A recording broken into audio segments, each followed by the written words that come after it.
thank you for joining us, Alex. Yeah. I don't know. We'll do as many questions as we can now. We've got you for 20 minutes. You and I both have to rush off at 11. Yeah. I do appreciate that. So, and if we need to reschedule and do another one, that's great as well. So let's make a start, see how we get on. Brilliant, thank you, Alex. Right, so what we're going to do first is we've got a student, Billy, here, who has a couple of questions to ask you in person. So let's throw it straight over to Billy to ask those questions. Okay. So just for a bit of context, first of all, in 2016, the Tory government scrapped maintenance grants and replaced them with loans. You were an MP at that time. You've been an MP since 2015 and have not once spoken up for the reintroduction of the maintenance grant. Bearing that in mind, COVID-19 has caused a collapse in part-time work, forcing more and more students to turn to food banks to support themselves. Tell me how you feel about being a member of a party that scrapped maintenance grants and willingly condemned thousands of future and current students to poverty. Gosh, well, look, Billy, thank you very much for that question. And the reality is this is a horrific situation. I completely accept, and students and indeed young people overall have been affected. And whether it's being at university, big question about should they have gone back. I probably think they should, but nonetheless, this is deeply, deeply difficult. So what we have wanted to do is to ensure that those people who need support, whether it's via maintenance grants or via other means, can get the support that they require. So that if people do find, whatever their personal circumstances, that they need that additional support, that support is available. Now, look, I'm not the university's minister. I can't give you absolute chapter and verse, but I can say this, that I am very clear that no one should be unable to go to university because of the circumstances of their parents or indeed their own personal circumstances. And I think we are at a situation in our country now, unlike, by the way, plenty of other countries in the world, where we've got something like 50% of people. So people going to university who aren't just the kids of doctors and bankers and all that kind of stuff, but people from all walks of life. And I'll just make this one point. If you go to parts of the United Kingdom, where in fact everything is funded by local authorities, what that does is that limits the number of places. When you limit the number of places, what happens? Social mobility goes into reverse. So you've got a situation when it's just those people from the middle classes and above who get those places at university. Now, I can't tell you, Billy, that everything is perfect and everything's tickety-boo and there aren't individual cases of injustice. I bet you there are. And if you want to talk to me about them, I will pick them up and do everything in my power to fix them. But I do also think that in terms of the system that we have in place, it is there to try to say to people who are prepared to work hard and and really do the decent thing, focus on their studies or whatever, to make the best of themselves. The thing that pains me most of all is that when you, Billy, get out of university and you head into the big wide world, it's a very, very difficult world right now because of the pandemic, and that's why we've got Kickstart, etc., etc. But the central point is we want there to be support for people. We want to expand the availability. We've got much greater social mobility in our country than existed even 10 years ago. If there are individual examples of injustice where people aren't getting that support, come and talk to me. I will do everything I can to fix it. Brilliant, thanks. Billy, I am conscious of time, so is it all right if we skip over your second question? We'll make sure that we get it sent in an email to Alex, but just so we can go straight to the questions that we've had submitted from the audience. Is that all right? Brilliant. Yeah, perfect. Thank you. Thank you, Billy, for that question, and thank you, Alex. So the first topic I'm going to start on is obviously students around university. We've had a lot of questions come in around the plans to come back from Christmas, and I appreciate, Alex, you're not the university's minister, but could you, I'll go with the question in the chat here, but we have had quite a few similarly coming in beforehand.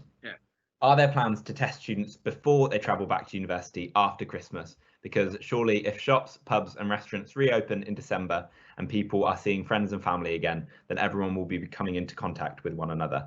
Therefore, if we weren't tested, surely there's a real possibility that we could see a repeat of September when COVID cases skyrocketed amongst students and increased the overall R rate.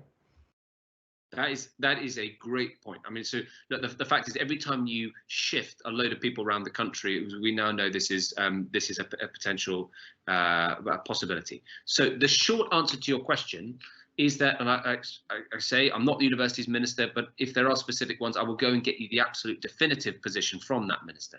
But I can tell you that that would be the goal, right?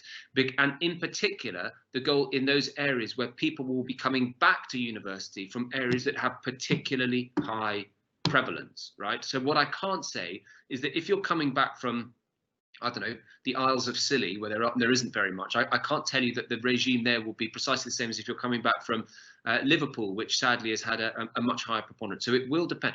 But one of the things that gives me an element of confidence about all this is that these lateral flow tests, so the quick tests, which operate a bit like a pregnancy test, you get the line and off you go, are going to make a big old difference to our ability to move around safely. And I know there are some who say, what on earth are you doing letting students go back? I have to say, I think it would be fantastically inhumane not to let students go back and see their family. We've got to live through all this. Life is for living, and it's for human contact, and it's for touch, it's for all those things that make us human beings and not robots. So I think we have to do it. But the short answer is yes.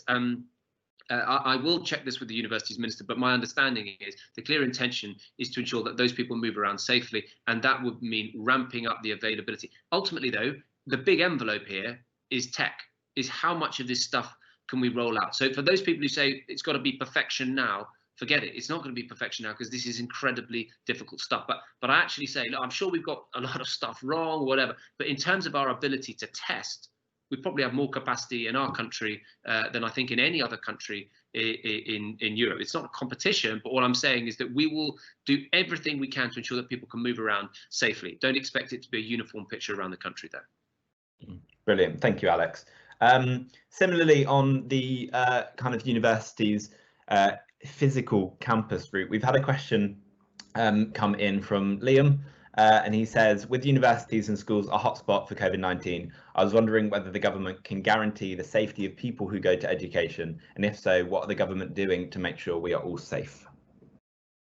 Well, bluntly, no. There can't be guarantees of, you can't get 100% guarantee. This is a horrible, wicked, pervasive, infectious, grim virus. And as we've seen in University of Gloucester, although your figures have been pretty, well, I mean, modest overall compared to other outbreaks, and I actually think the university has done a pretty good job. But my goodness, you lot, if I may call you, you lot have had to really play your part in that, and that means having some of you had not a suboptimal experience. Let's put it mildly. And for some of you, it's been pretty oppressive. And I really want to say thank you to people who have kind of been able to show that resilience and to work with the authorities. No, there are no such things as guarantees. And let me tell you, sitting here as a policymaker, there are no easy or perfect or pain-free options. If we had done, as some people have written to me, why on earth did you let the students come back in September, as some have written?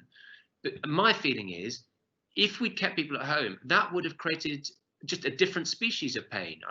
There are no pain-free options. So I think in this, everyone has got to play their part. The students will no doubt want to cooperate with the university authorities. The university authorities must wield their power and their responsibility fairly and sensitively. And I think in the main, and University of Gloucester, that's what's happening.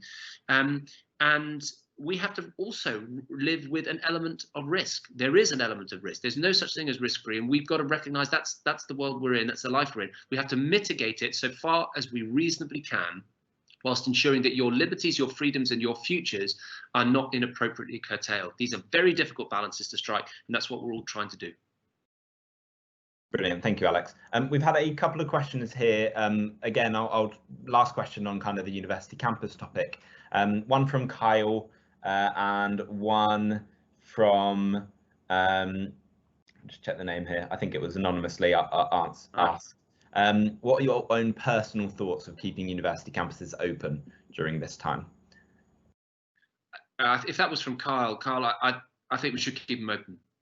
I think we should keep them open. And whenever I'm trying to make a decision, right, and I'm sitting here in the Ministry of Justice, so my stuff is to do with the courts, and that's my particular area of expertise. I'm also the Victims Minister. I'm going to give a plug to the fact that we've launched the Victims Codes today. Very important. Anyway.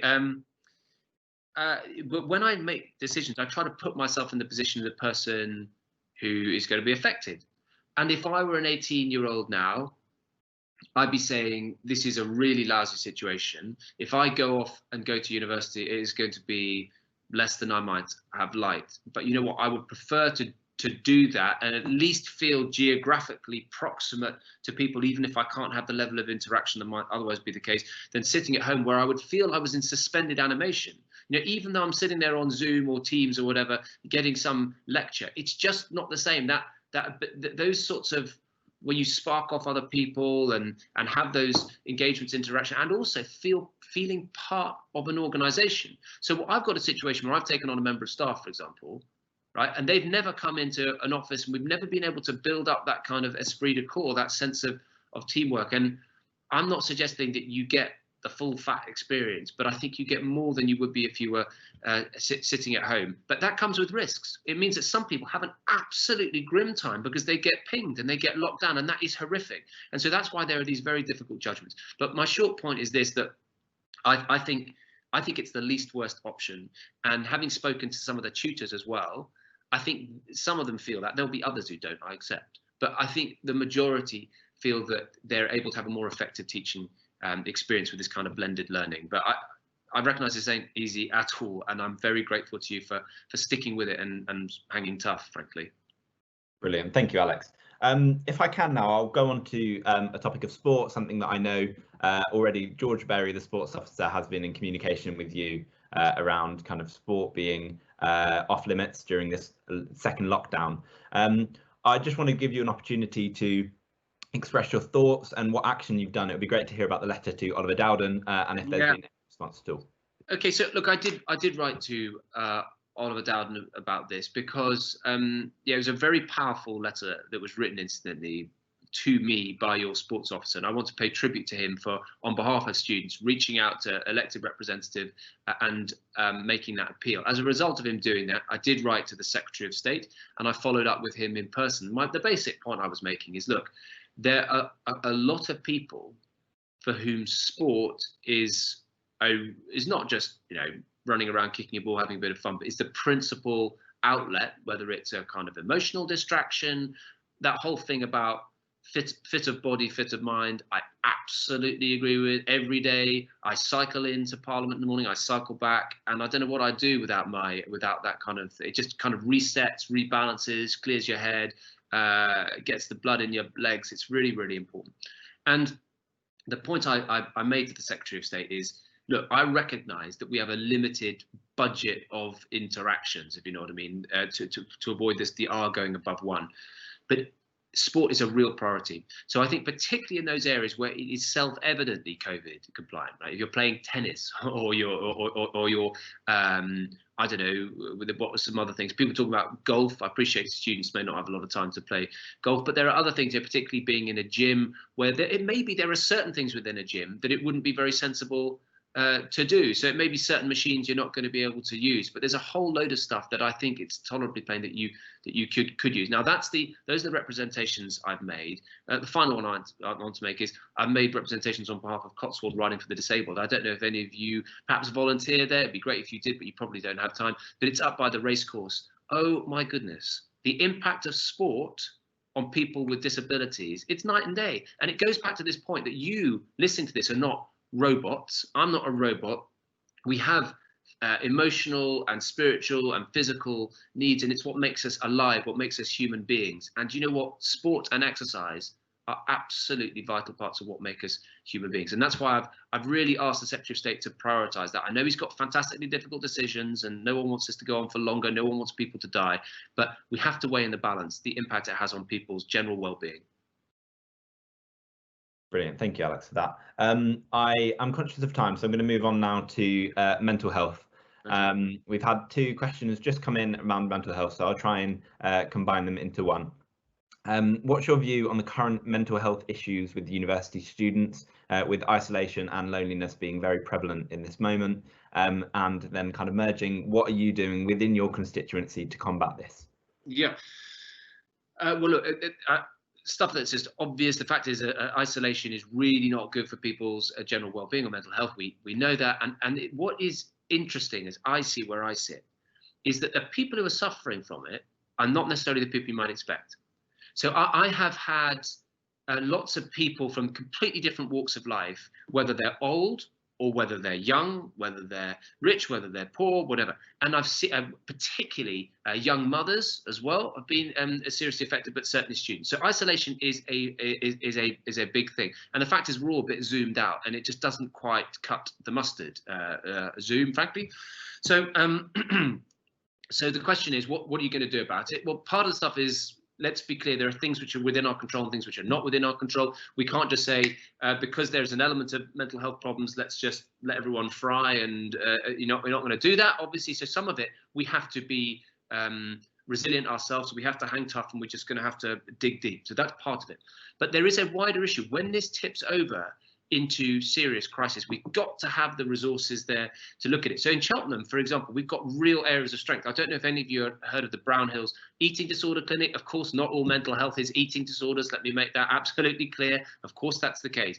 But if people do need that specialist support, whether it's talking therapies, there's a lot of that which is available in Gloucestershire. Also, the budgets have been very, very significantly increased so that waiting times can be brought down. But I also think, and maybe that you'll sort of shout at me for saying this, but I also think that in some ways, the people who are best able to help our mental health and our general well-being are very often ourselves, in the sense that I want to ensure that we have the freedom, and this is my point about the sport, because we understand our bodies, we understand our brains, we know, I know that if I ride my bike, that makes me more effective, more efficient, probably nicer to be around.